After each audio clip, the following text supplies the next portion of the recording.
Muy buenas tardes, ¿qué tal? ¿Qué tal? Gusto saludarle como siempre.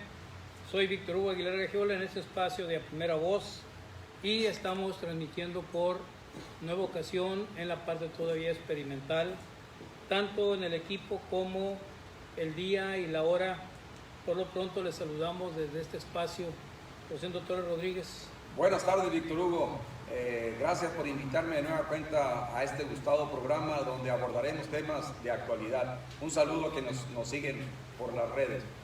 Muy bien, pues son las 4 de la tarde con 35 minutos y como siempre, bueno, ya son 40 minutos. 6 de la tarde con... No, son 35 minutos. Bueno, pues ya afinando hasta los relojes para que podamos exactamente... ¿Sacaste de cuadro, Raúl? Nos sacaste de cuadro, estaba bien ahí ahorita. Ahí está. Ahí está. Bueno, no lo moviste, mételo un poquito más a cuadro. No, tíralo. Ahí está. Ahí está. Sí. Bueno, pues como ven, seguimos todavía experimentando. Bueno, Rosendo, viejo PRI, nuevo PRI. Pues yo ¿Cuál es el viejo y cuál es el nuevo, Rosendo? Mira, lo que pasa es que yo creo que ya queda muy poco. ¿Del viejo o del nuevo? Pues de los dos. El asunto está en lo siguiente: cuando tú te retiras de las demandas, de las exigencias, cuando hay actos de corrupción, el ciudadano da la espalda. Entonces me parece que la circunstancia que se vivió, el efecto que tuvo esta elección desde el principio del 18 con Andrés Manuel López Obrador y lo que se ha venido generando, porque si tú revisas las encuestas, siguen las preferencias muy altas. A esto hay que agregarle, en eso sí coincido, al día de ayer participó Manuel Bartlett, yo creo que fue el sábado, sobre la iniciativa de ley de la reforma de la energía eléctrica. Y coincidimos en el 2001, coincidimos en un evento con Manuel Bartlett, donde él se pronunció que no se diera entrada al capital privado a la cuestión de la energía eléctrica y del petróleo. Pues se acaba de presentar una iniciativa de ley donde propone que en los términos del artículo 27, que es la Rectoría Económica del Estado de la Constitución Política General, el 27, que todo lo que es del subsuelo pertenece a la nación, y en el 28, que se refiere a los monopolios o estancos, que no podría constituirse como tal si se aprueba la reforma de la Comisión Federal de Electricidad. Antes teníamos la Comisión de Luz y Fuerza del Centro, que por cierto fueron creados por el general Lázaro Cárdenas como motores de desarrollo de una población rural en aquellos tiempos. Los grandes centros de desarrollo comenzaron a formarse, y en el 60 escuché un discurso de Adolfo López Mateos, donde decía que era un triunfo de la nación, la nacionalización de la energía eléctrica, y que serviría para el progreso de México. A partir de ahí se generalizó la introducción de servicios de energía eléctrica, pues en estados, ciudades, sindicaturas, rancherías, comisarías y villas. Y eso a mí me consta porque por allá algunos mexicanos a quererle meter reversa a esta nacionalización de la energía eléctrica. Es un patrimonio de la nación y defiéndanlo, lo cual quiere decir que el discurso de Adolfo López Mateos por allá en los 60 pues sigue estando vigente. Entonces a ese tipo de nacionalismo nos referíamos todavía en el 2001. Participó Murat era de Oaxaca, Fidel Herrera de Veracruz, y Bartlett, que venía, me parece que de Puebla. Esa fue la gran discusión de que si se entraba, si se privatizaba la energía y el petróleo, y los que no estuvimos de acuerdo pues fue el primer round que nos aventamos. Muy bien, viejo PRI, nuevo PRI. El caso es que me dicen, Rosendo, que voltees hacia la cámara. Gira tu silla, gírala bien para que te ubiques bien ahí. Más hacia la izquierda. Ahí está. Estamos cargados a la izquierda ya. Ahí estamos. Y el papá que está saliendo como con lentes, un filtro que pusiste. No le puse nada. Rosendo trae lentes ahorita. No, pero Rosendo con una foto de lentes es sinónimo de mapache y no me comparen. A ver, levanta un poquito la cara, Rosendo. Levantada está. No se quita. Que la baje. Porque, Es el efecto de la luz, agarra un ángulo que no me favorece. pues mira, si quieres cambiamos a ver cómo nos va. No, está bien, el jefe. Se desconectó. Ahí está otra vez. Ahí está. Bueno, entonces comentábamos el viejo PRI o nuevo PRI, diríamos el PRI de Carlos Salinas de Gortari, y el PRI ahora de Andrés Manuel López Obrador, Rosendo. Tenemos estructuras parapartidarias desde la Presidencia de la República. Creo que se entiende muy bien la clase política, Rosendo. ¿Por qué el político que está gobernando requiere las estructuras de los otros partidos para gobernar, siendo incluso que hasta tiene que ceder hasta los propios proyectos para poder lograr algunos cometidos políticos? Y te comento esto porque haz de cuenta que la rueda de la historia, como diría la teoría dialéctica marxista, pareciera ser que da la vuelta, pero en épocas distintas, lo cual significa que no es un círculo, sino una espiral. Y aquí entramos a la faceta. Nacionalizar petróleo, 1938. Nacionalizar electricidad, 1961, 60, Con López Mateos. Con López Mateo. Nacionalizar todos los recursos del subsuelo de origen, 1917, lo cual nos lleva entonces a que el periodo del neoliberalismo 1982-2018 pues hubo una contrarreforma a los principios de la revolución y a los principales momentos del fortalecimiento de la nación. Y ahora lo que está haciendo López Obrador es regresar a los puntos de las épocas de Lázaro Cárdenas, de la Revolución Mexicana, de Adolfo López Mateos, y entonces diríamos, si te han tumbado todo, remontar lo que has perdido cuesta un esfuerzo tremendo. Y ahora aparece el litio que es el petróleo de principio del siglo XX. Se le llama también el oro blanco, Víctor Hugo. Es un elemento mineral líquido, bueno, se encuentra en sales, en cloruros. Y resulta que cuando yo veía el desierto del Sahara, decía alguien por ahí, mira, los pobres nadando en el dinero, y no entendía. Generalmente el desierto se le asocia con sinónimo de pobreza, de carencia, y efectivamente se carece de agua. Resulta que a México lo han estudiado otros países y se daban cuenta que tenía reservas muy importantes de litio, que es el que va a venir a desbancar al petróleo, todo lo que tiene que ver con derivados que generan energías contaminantes. Y el litio, Bacanora Lithium, es una empresa que está en Sonora, cerca por allá en la parte noreste de Sonora, está en Baja California, está en Chihuahua, en Zacatecas y está en San Luis Potosí. Pero resulta que con la reforma de las estructurales, entre comillas, los grandes consorcios internacionales como los canadienses, los chinos y los ingleses tienen 25,000 concesiones.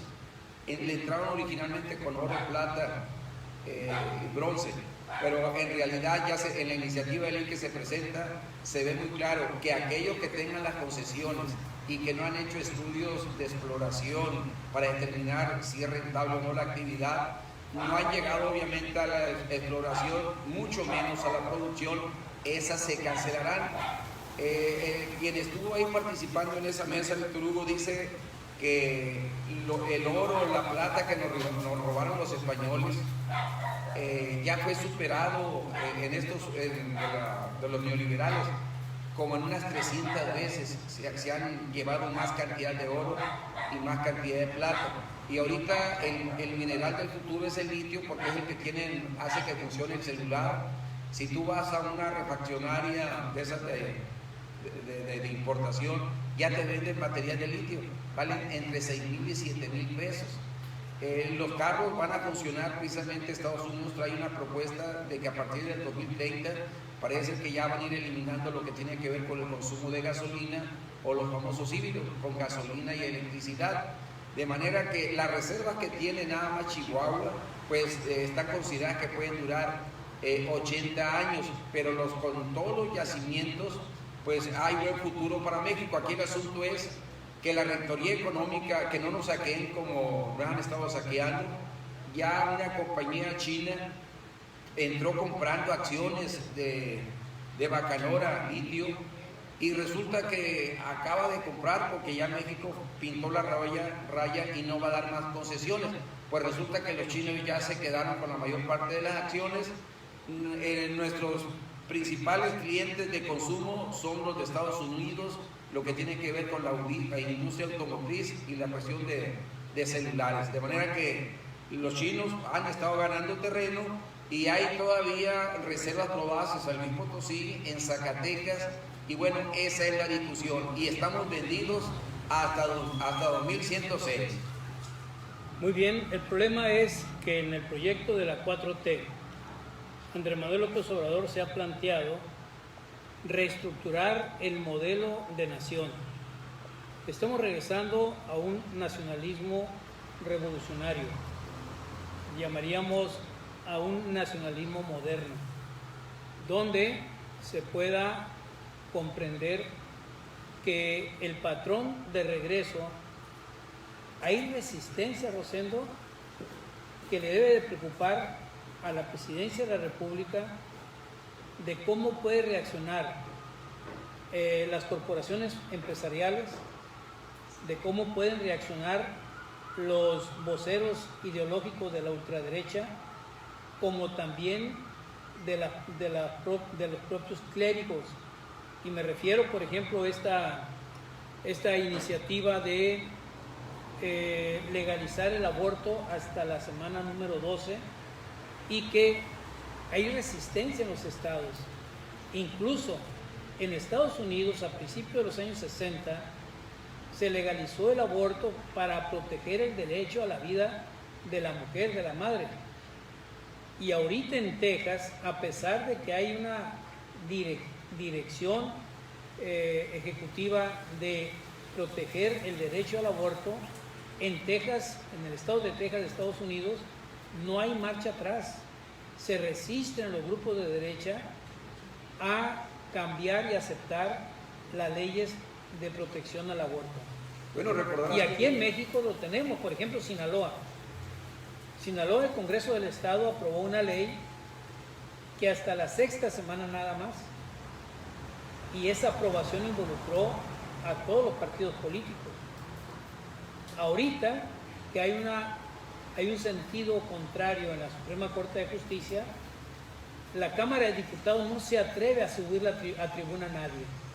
¿Qué pasa, Rosendo? Pues fíjate que en el caso de Estados Unidos es por allá en los 60 cuando surge la píldora contra el embarazo. O sea, hay una coincidencia. En México se aplica el principio de la planificación familiar en los 75. Echeverría tenía una familia numerosa y ellos recomendaban que la familia pequeña vivía mejor. Entonces hubo una campaña precisamente de dar métodos anticonceptivos por parte del sector salud. Pero aquí hay una cuestión, Víctor Hugo, en la legislatura que se fue recientemente, se dijo que estaba amenazada, que estaba advertida por los grupos pro vida. Pero también es cierto que desde el punto de vista constitucional, en un sistema de derecho donde hay supremacía de la Constitución sobre las leyes derivadas y derivadas de los estados, pues ya hay un criterio pues de que ellos despenalizaron el aborto, argumentando pues de que la mujer es dueña de su cuerpo y tiene derecho a decidir. Aquí en Sinaloa le pasaron la papita caliente o le pasaron la pelota de fútbol a la nueva legislatura, y bueno, pues tendrán que escuchar diversas opiniones, pero por lo pronto ya se manifestaron. Y efectivamente hace 2 o 3 días en Texas están de nueva cuenta castigando fuertemente el asunto de quienes se practiquen el aborto. Y respecto al tema de que se presenta la iniciativa para la creación de la reforma de la Comisión Federal de Electricidad, hay 2 tipos de intereses: los públicos, que son los que tiene que garantizar el Estado para resolver necesidades sociales, y los intereses privados, que tienen que ver con la ganancia, lucro o beneficio. En materia de banco se le llama usura o agiotismo. Bueno, pero eso no se puede dejar a la libre fuerza de la economía, de la competencia, de la demanda, sino que el Estado debe de ser garante de proveer un servicio de calidad a un costo accesible a la población, de manera que unos van por la ganancia y otros van por resolver las necesidades sociales a las cuales el Estado está obligado a resolver. Son 4 de la tarde con 50 minutos. Este es su espacio a primera voz, un espacio que mientras regresamos a Radio Universidad, ¿será posible? Pues el canal que esté de comunicación que esté abierta, o si no, hay que dejarnos sentir. Muy bien, mientras regresamos a Radio Universidad, seguimos haciendo el ejercicio en este espacio. Lógicamente que no es lo mismo la alta tecnología a la tecnología básica, que es la que estamos utilizando aquí en este momento. Y como usted puede estar enterado, a toda acción corresponde una reacción, y el presidente de la República ha planteado de una manera muy enfática que los gobiernos del país, los gobernantes del país, deben de definirse. Y en este caso, la sucesión de las gubernaturas en los estados, Rosendo, no está dejando, diríamos, buen sabor de boca. Me refiero, por ejemplo, al caso de Chihuahua, donde están cobrando cuentas, y cuentas muy fuertes. En el caso de Sonora están cobrando muy fuertes las cuentas también, pero no aquí en Sinaloa. Aquí en Sinaloa está demasiado terso la transición, ¿no? Sale Quirino Ordaz, entra Rubén Rocha Moya, y como si nada pasara, haciendo un balance de por qué se asume un gobierno que en campaña, habiendo hecho una crítica muy fuerte a las políticas estatales, pues empieza a suavizarse todo esto. Pero encontramos un actor que se llama Héctor Melesio Cuen Ojeda, que se va muy duro el día de hoy, muy duro se va con el esquema de la política en materia de sanidad, sobre todo con el asunto del COVID. Fuerte la acción de Héctor Melesio Cuen Ojeda para señalar que las políticas que en el estado de Sinaloa se han seguido en materia de salud pública para atender el problema de la pandemia COVID han sido erráticas, así lo menciona, erráticas. Y esto significa entonces que mientras el gobierno sale y el gobierno que encabeza Rocha entra, pues está llamando la atención la fuerza del discurso de Héctor Melesio Cuen Ojeda. Bueno, él ya lo había manifestado cuando dieron el cambio a semáforo. Anteriormente el verde estaba el amarillo, y él dijo así de manera fuerte: lo hubieran pasado de una vez al verde, como dando a entender que esto estaba en función de intereses no necesariamente de velar por la salud del pueblo y los ciudadanos, sino que tiene que ver con la capacidad de consumo de eventos que atraen. Ahorita el béisbol ya está a todo lo que da, ya van como 3 o 4 juegos. El Mazatlán, parece que tú estás en una isla, parece que no hay normatividad. Y bueno, ya están haciéndose eventos masivos. El asunto está en que damos por un valor absoluto lo que dice la autoridad, pero hay otras voces que dicen que el color del semáforo se maneja de manera convenenciera.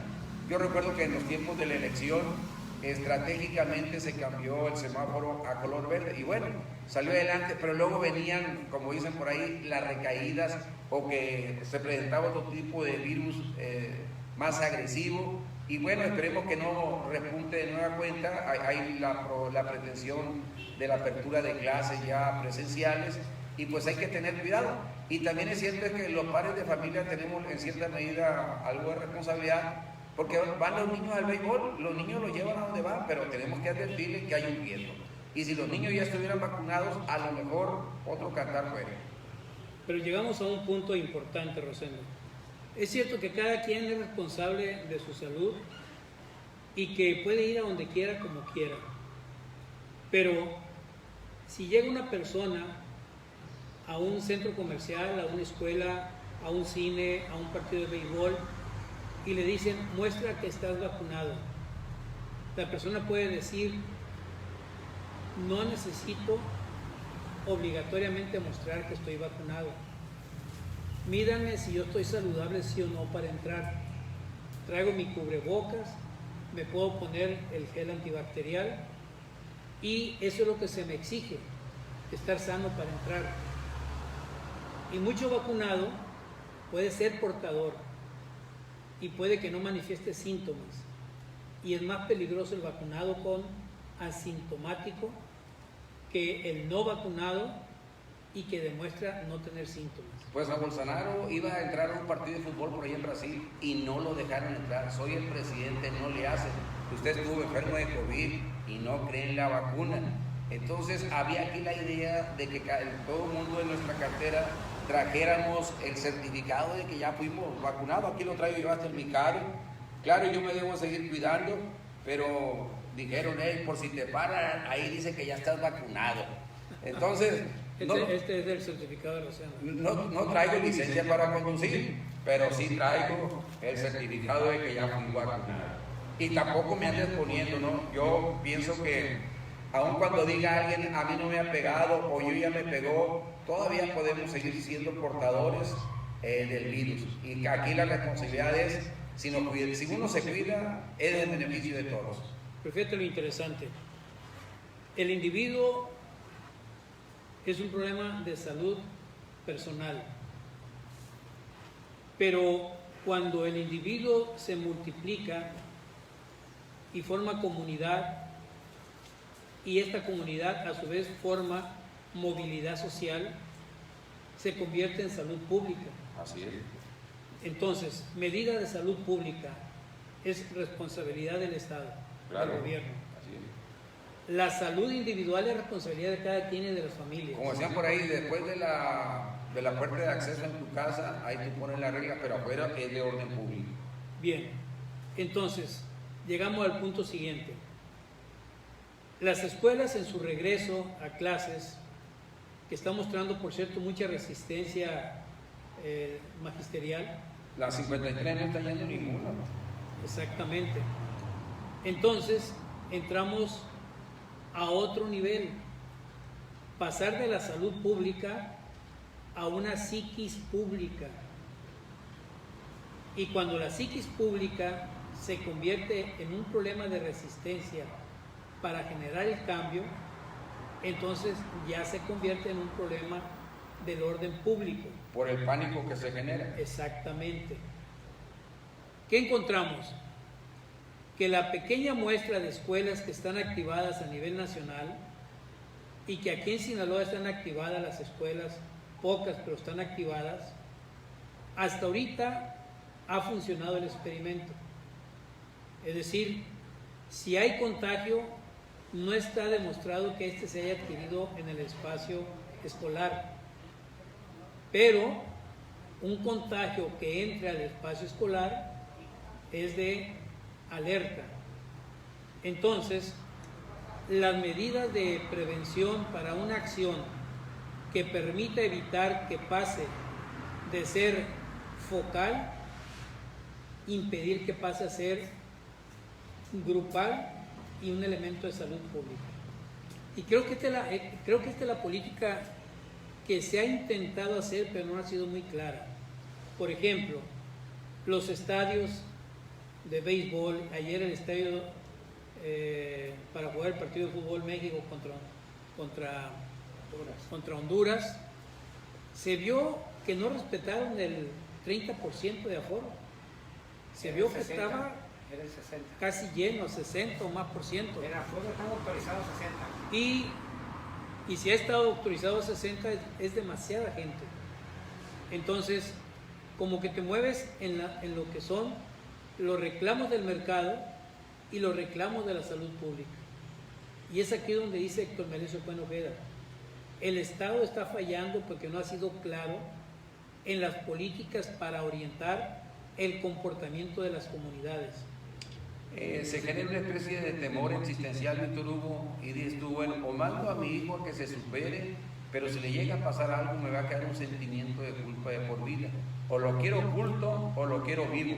Entonces, ese desiderátum donde la gente tiene ese planteamiento, pero hay una situación que hay que destacar, Víctor Hugo. El presidente de la República, Andrés Manuel López Obrador, ya le dijo a las universidades, hay que regresar a clases, como diciendo, vamos tratando de revertir ya todo este ambiente que se ha generado, pero bueno, la gente tiene derecho pues a cuidarse.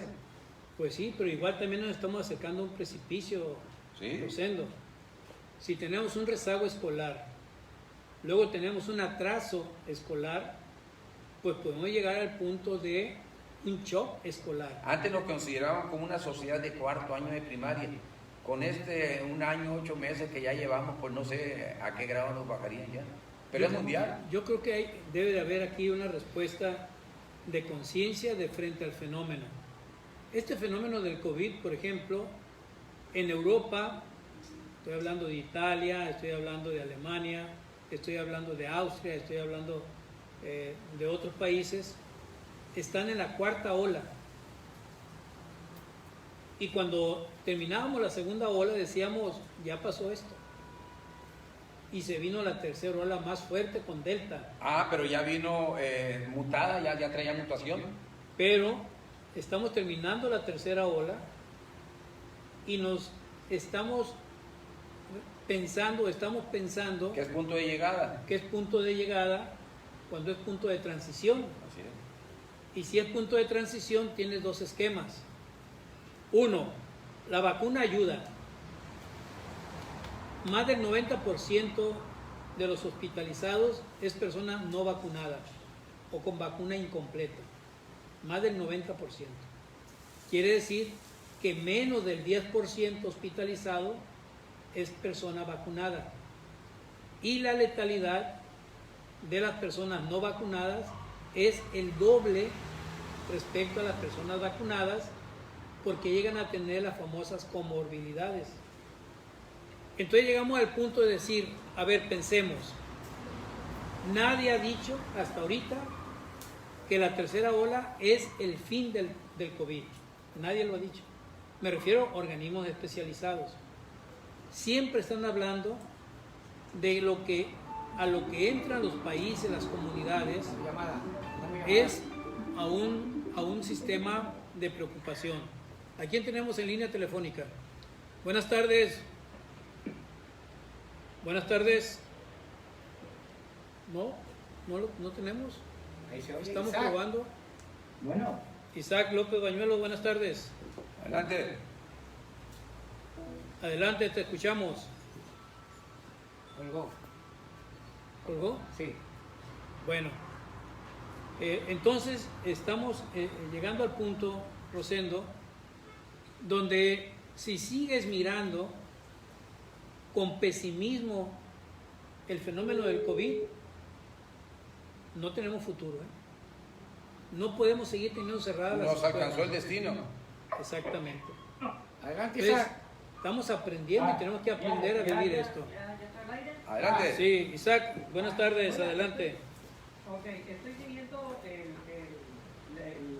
el análisis que están haciendo sobre este asunto de las medidas preventivas del COVID y los aportes que ha estado haciendo desde que inició la pandemia de parte del maestro Héctor Melencio Bueno. Recordemos que gran parte del problema tiene que ver con ese famoso semáforo y las medidas que supuestamente se tenían que observar para tener estos colores. El verde, una serie de factores, los cuales han cambiado por parte de la Secretaría de Salud. Y bueno, siempre se debatió desde un inicio que las posibilidades de algunas regiones, estos municipios del bienestar, incluso así les llamó el presidente, que precisamente no habían desarrollado la transmisibilidad, podrían ser los primeros que se abrieran. Pues estoy hablando del año pasado. Pero este debate, efectivamente, tiene razón Héctor Melesio Puente, y coincido con los puestos en la mesa. Yo creo que ha sido una política de comunicación fallida.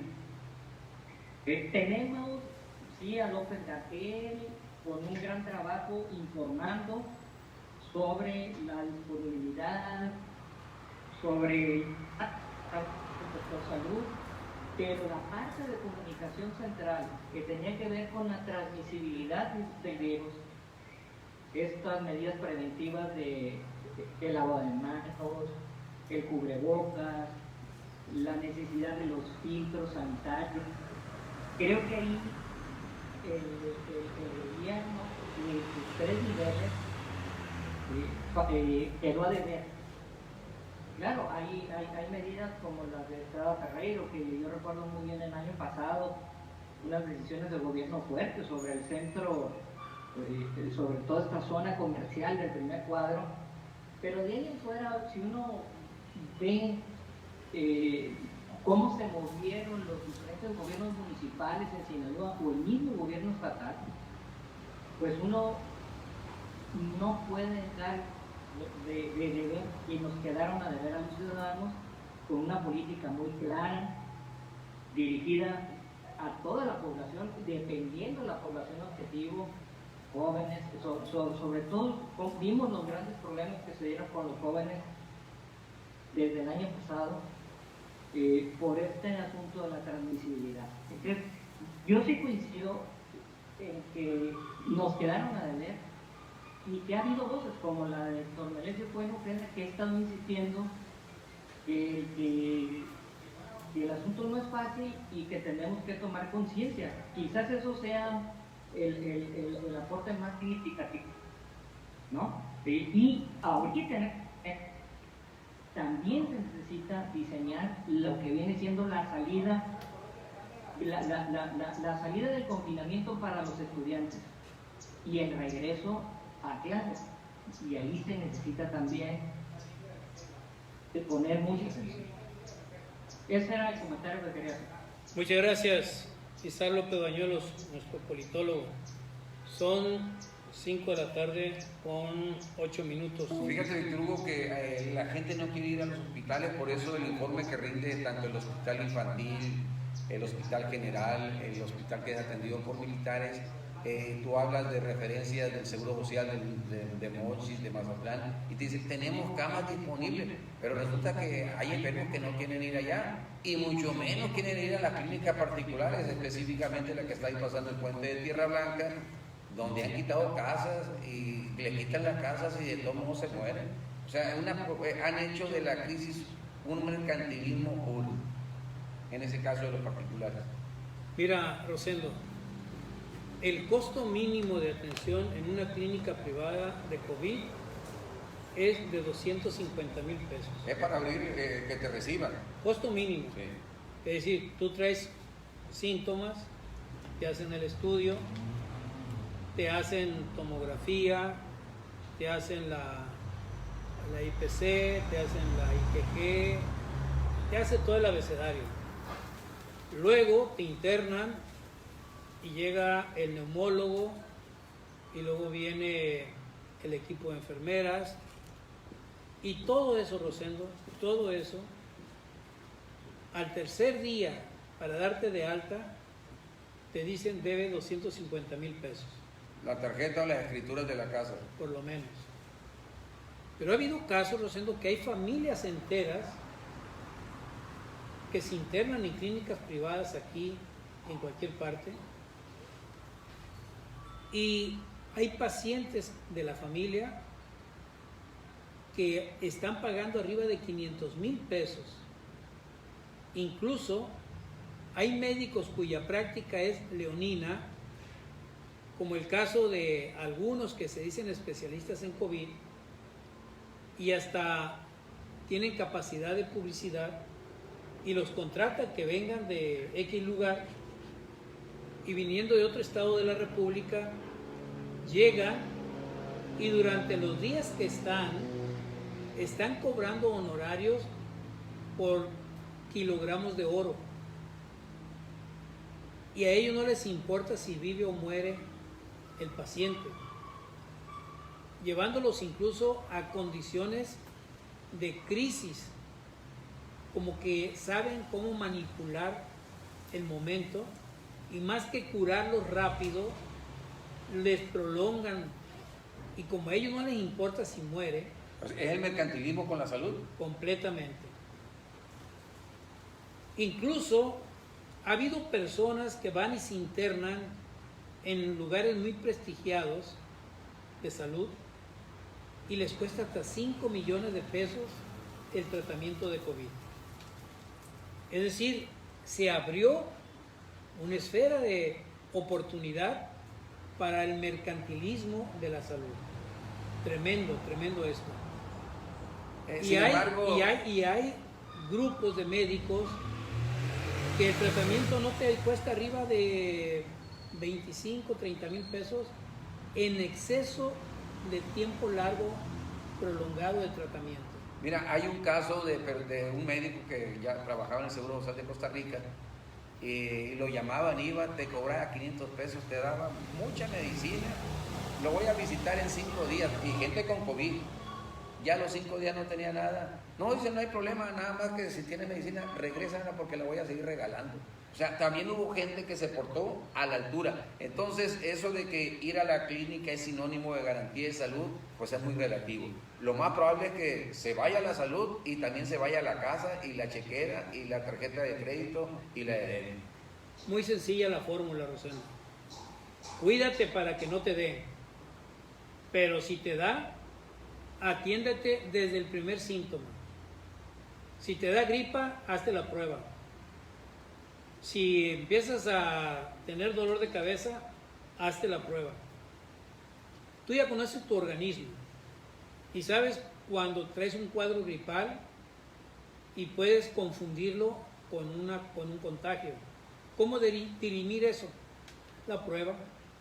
Pero tiene que ser en el momento. Mira, los primeros 4 días es para que se desarrollen los síntomas. Si tú eres contagiado y no has ido al 4.º día a hacerte la prueba, ya estás dándole oportunidad al bicho de que invada tus pulmones. Si al 7.º día no te has atendido todavía, seguro que ya traes una neumonía por lo menos nivel 8. Y si en el 7.º día lo dejas pasar, del 7.º al 12.º día es la crisis del COVID en el cuerpo. ¿Te vas o te quedas? Así es. Entonces la regla de oro es atenderse a tiempo. Cuídate y si te pega, a tiempo, ¿no? Y atiéndete a tiempo con médicos que puedan estarte manejando esta condición. Bueno, pues ya hablamos mucho, Rosendo. Se vea que nos pasamos de la media hora. Nos vamos, tengan buenas tardes. Disfruten la tarde, la verdad que mañana vamos a hablar del ciclón. Bueno, no está por demás dar un adelante. elementos. Recordará que un día invocamos el asunto del calentamiento global y que se generaban fuerzas muy, muy altas. Yo recuerdo que el promedio convencional... No, Rosendo, aquí no. De un huracán. No, Rosendo. Sí, Siempre, el Katrina fue fuerte. Siempre he dicho que octubre cierra con un ciclón en Sinaloa al día 13 de octubre. Bueno, pues le vas a atinar, pero te quiero decir que el comportamiento, aparte que es errático, alcanza velocidades hasta de 450 kilómetros por hora. Acostumbrados nosotros a los 120, 130, y estos en realidad sí hacen bastante daño. No es por alarmar, hay que tomar en cuenta el servicio meteorológico para ver cómo está el comportamiento, hacia dónde está la tendencia, si va hacia